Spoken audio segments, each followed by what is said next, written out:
A certeza de que tudo vai dar certo inibe o medo.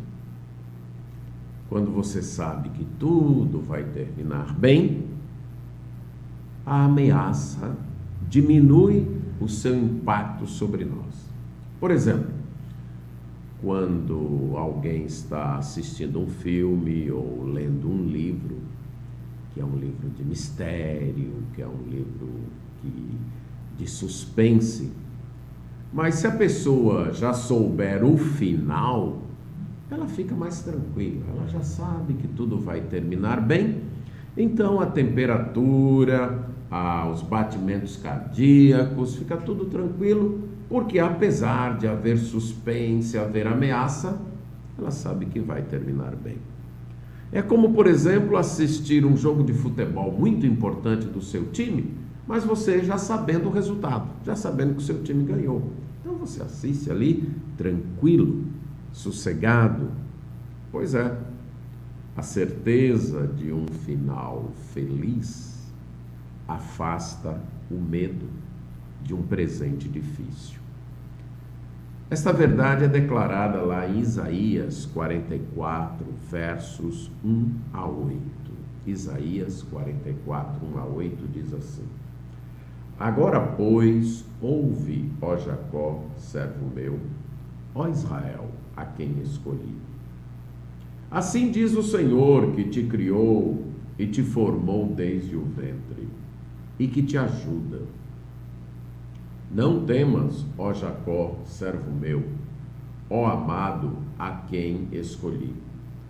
Porque derramarei água sobre os sedentos e torrentes sobre a terra seca. Derramarei o meu espírito sobre a tua posteridade e a minha bênção sobre os teus descendentes. E brotarão como a erva, como salgueiros junto às correntes das águas. Um dirá: Eu sou do Senhor. Outro se chamará do nome de Jacó. O outro ainda escreverá na própria mão: Eu sou do Senhor. E por sobrenome tomará o nome de Israel. Assim diz o Senhor, Rei de Israel, seu Redentor, o Senhor dos exércitos: Eu sou o primeiro e eu sou o último. E além de mim, não há Deus. Quem há como eu feito predições desde que estabeleci o mais antigo povo? Que o declare e o exponha perante mim. Que esse anuncie as coisas futuras, as coisas que hão de vir. Não vos assombreis, nem temais. Acaso desde aquele tempo não vou-lo fiz ouvir, não vou-lo anunciei? Vós sois as minhas testemunhas. Há outro Deus além de mim? Não, não há outra rocha que eu conheça. O profeta Isaías está falando a duas gerações, a duas audiências de fato. Ele está falando ao seu povo, ao povo do seu tempo, ali em torno do ano 700 a.C., quando aquele povo de Judá e de Jerusalém era ameaçado pelo império da Assíria. Mas o maior perigo daquele povo não era externo, era dentro de si mesmo, era o seu coração, era a sua desobediência a Deus, era a sua desconfiança de Deus, a sua incredulidade. A tentação de achar que poderiam ter socorro nas alianças externas com os países em volta, as nações em volta, fazendo acordos ou até adorando os deuses deles. Mas Isaías também fala uma segunda geração. Essa viria muito tempo depois dele. Talvez uns 150 anos depois dele. A geração que sofreria a disciplina de Deus por causa da sua incredulidade, indo para o exílio na Babilônia. Então Isaías tanto fala ao seu povo, como escreve suas profecias, para que aquela futura geração que estivesse no exílio pudesse receber agora uma mensagem de conforto. Aquela geração não estava sob a ameaça da Assíria, mas estava sob uma outra ameaça, a do Império Babilônico. Isaías explica para eles o que causou aquela ruína. O que fez com que eles fossem levados para o exílio. Lá no capítulo 43, nos versos 22 a 28, ele conta isso. Isso aconteceu por causa da incredulidade, da desobediência de vocês. Mas, no capítulo 44, ele começa a mostrar a promessa, a restauração. Ele disse: vocês estão sofrendo a disciplina, vocês estão sofrendo o juízo de Deus por causa disso. Mas agora, e esta palavra agora, na língua em que Isaías escreveu, é uma partícula adverbial que serve para indicar uma nova etapa, uma nova ação, um novo modo. Isaías está apresentando uma nova ação de Deus. E na literatura marca uma nova seção. Houve um passado de desobediência que causou um presente de ruína, mas vai ter um futuro abençoado. Então Isaías diz: não tenham medo. A gente já sabe como a história vai terminar. Isaías então fala de Deus proclamando o futuro. Então ele diz: agora pois ouve, ó Jacó, servo meu, ó Israel, a quem escolhi. Deus pode anunciar o futuro porque ele é o soberano. É ele que guia a história. É ele quem escolhe os seus servos, como escolheu aqui Israel, o povo de Israel, o povo de Jacó. É ele quem criou, foi ele quem criou esse povo, assim diz o Senhor, que te criou, que te formou desde o ventre. Então, aquele Deus que estabeleceu tudo o que aconteceu no passado, tem o poder de anunciar o futuro. Então ele diz: olha, não tenha medo, eu que te escolhi, eu que te criei, eu que te formei desde o ventre, sou eu quem te ajudo, sou eu quem te animo. Então não tenha medo, não tenha medo, servo meu, ó amado. Deus se dirigindo àquele povo, um povo que o havia desobedecido, que estava sob disciplina, mas ele diz: ó amado, povo que eu amo. A expressão usada aqui para falar do amado em outras versões, talvez na versão que você está lendo, vai aparecer a palavra Jesurum, que era um nome, uma espécie de maneira carinhosa de Deus se dirigir ao seu povo para mostrar que aquele povo era o povo dele. O povo que havia recebido a sua lei, que deveria andar com justiça. Esta expressão aparece lá em Deuteronômio 32:15, 33:5 e 26. Tudo isso porque Deus decidiu amar. Duas vezes, nesses dois versículos, aparece a expressão a quem escolhi. Então Deus é capaz de garantir o futuro, de garantir para o seu povo que tudo vai terminar bem. Por isso, seu povo não precisa ter medo. O presente daquela geração era muito difícil.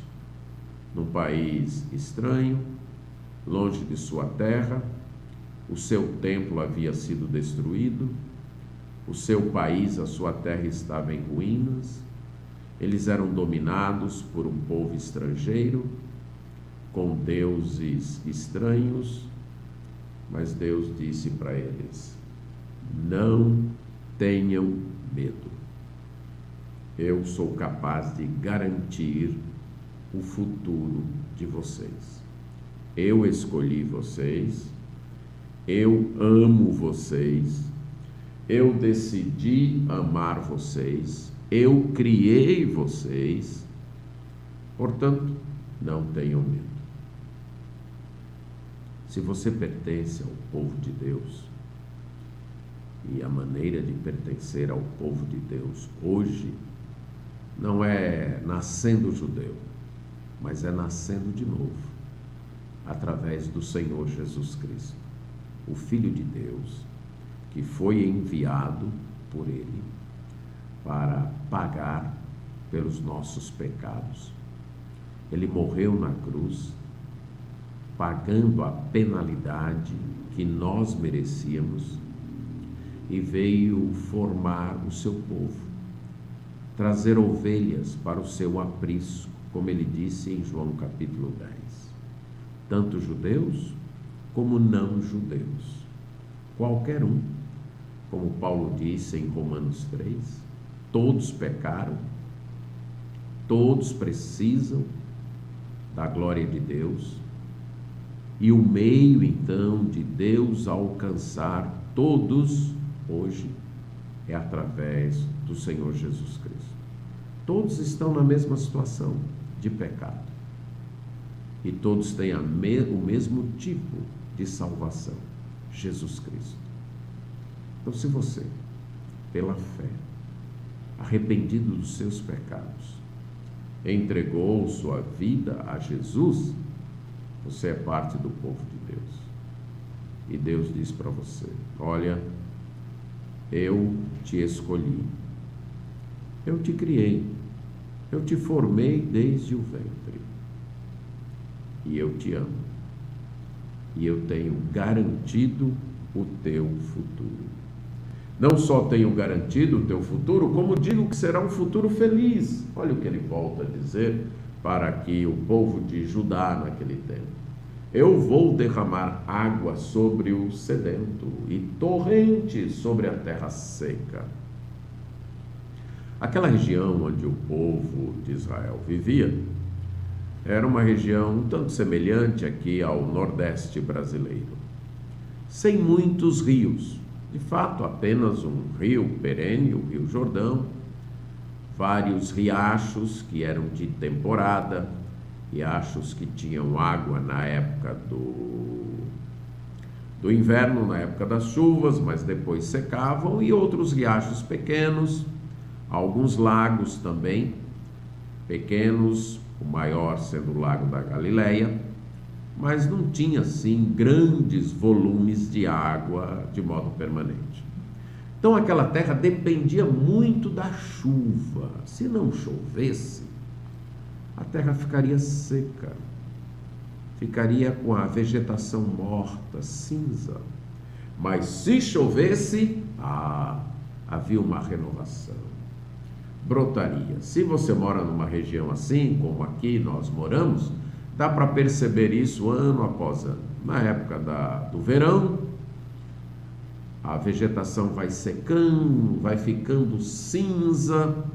Você olha aqui para os montes em volta e vê tudo cinza. Mas quando a chuva chega, pronto.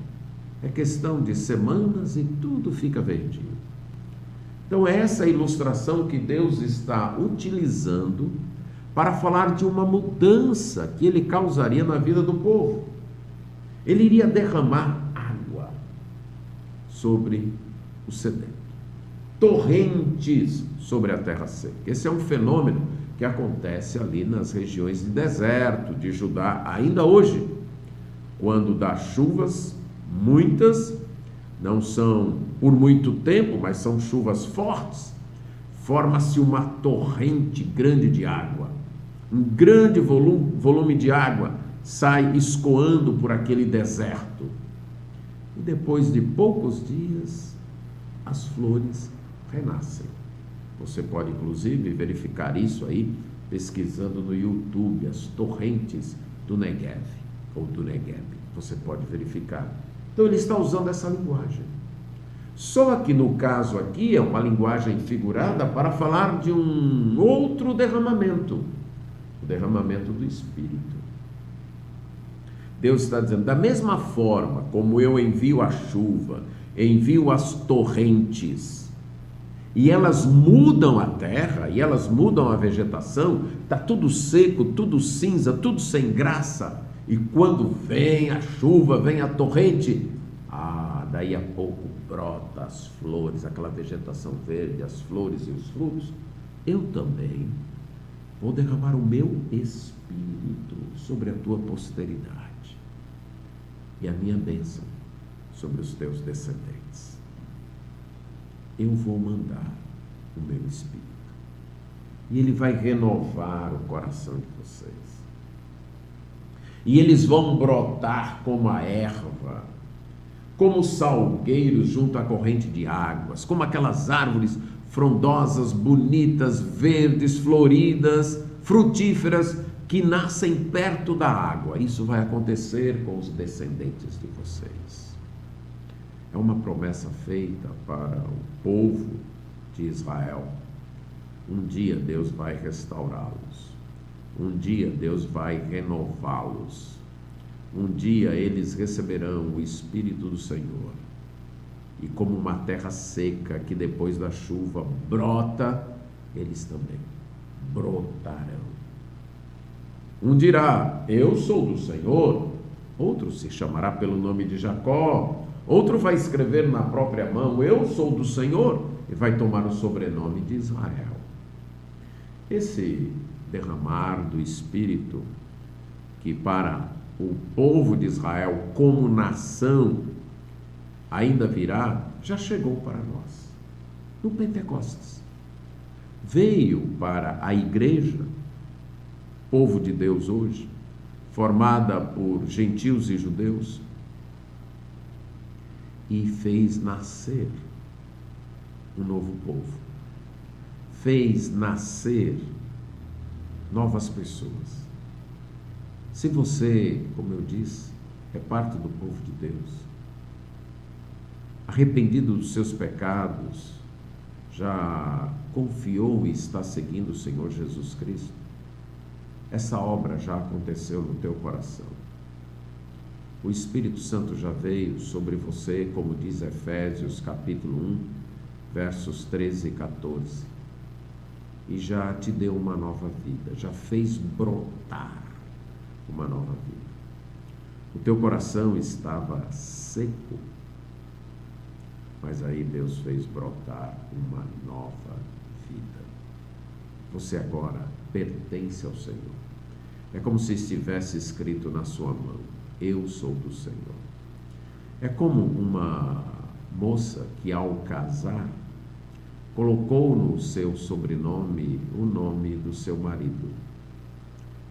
Você agora tem o nome do Senhor em você. E Deus continuou dizendo para o povo, assim diz o Senhor, o Rei de Israel, o seu Redentor, o Senhor dos exércitos. Olha aqui quem está dizendo, é o Senhor, Ele é o Rei, Ele é o Redentor, aquele que resgata, aquele que salva. Ele é o Senhor dos exércitos, o dono dos poderes e das forças. E Ele diz, eu sou o primeiro e eu sou o último. Além de mim, não há Deus, eu sou o único Deus, o início e o fim. Eu sou capaz de fazer predições, desde que começou tudo. Sou eu quem digo como o futuro vai ser. Se há outra pessoa, se há outro ser, se há outro Deus capaz de fazer isso, que apareça, que se exponha, que declare, que anuncie o futuro. Aqui Deus lança um desafio. Tem outro Deus capaz de fazer isso? Tem outro Deus capaz de garantir o futuro? Se tem, apareça. Mas não tem. Aí ele repete para o seu povo, não fiquem assombrados. Eu sou o único Deus capaz de garantir o futuro. Então não fiquem assombrados, não fiquem temerosos. Eu já não anunciei para vocês?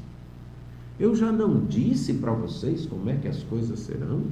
Vocês são as minhas testemunhas de que eu já disse isso.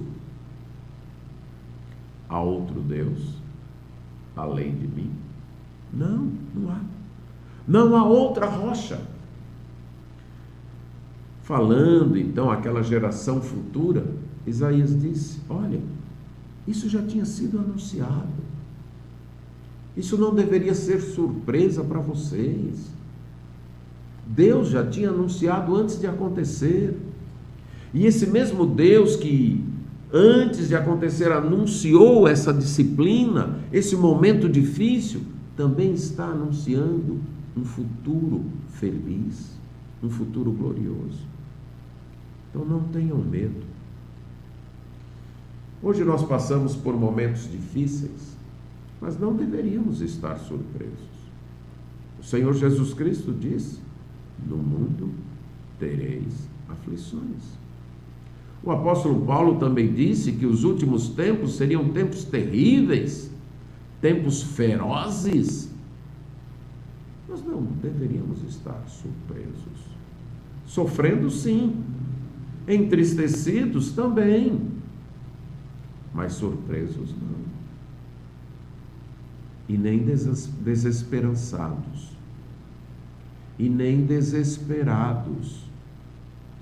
Porque o mesmo Deus que disse que esses tempos seriam difíceis, prometeu um futuro glorioso, prometeu um futuro feliz. Ele disse que o Filho dele vai voltar e vai tirar daqui a sua igreja, vai vir nas nuvens, 1 Tessalonicenses 4, e vai levar a sua igreja, e ela vai estar para sempre com ele. Ele não disse quando isso iria acontecer, mas ele prometeu que vai acontecer, e vai. A qualquer momento, talvez hoje, amanhã, daqui mais tempo, não sabemos, mas sabemos que vai acontecer. Sabemos que a qualquer momento o Senhor Jesus virá nas nuvens e raptará, tomará o seu povo aqui da terra. Os que morreram em Cristo irão ressuscitar e terão corpos transformados e chegarão na presença de Deus com o Senhor Jesus Cristo para estar com Jesus para sempre. Este é o futuro que nos aguarda. Por maiores que sejam as tribulações aqui, por maiores que sejam os problemas daqui, por maior que seja a dor, por mais intenso que seja o sofrimento, o futuro já está garantido. O Deus que escolheu o seu povo, que criou o seu povo, que ama o seu povo, esse Deus tem prometido um futuro glorioso, um futuro para sempre com Ele. Esse Deus garante este futuro, porque esse Deus é o Senhor dos exércitos. Esse Deus é aquele que anuncia o que vai acontecer. E Ele deixou o povo dele como testemunha disso.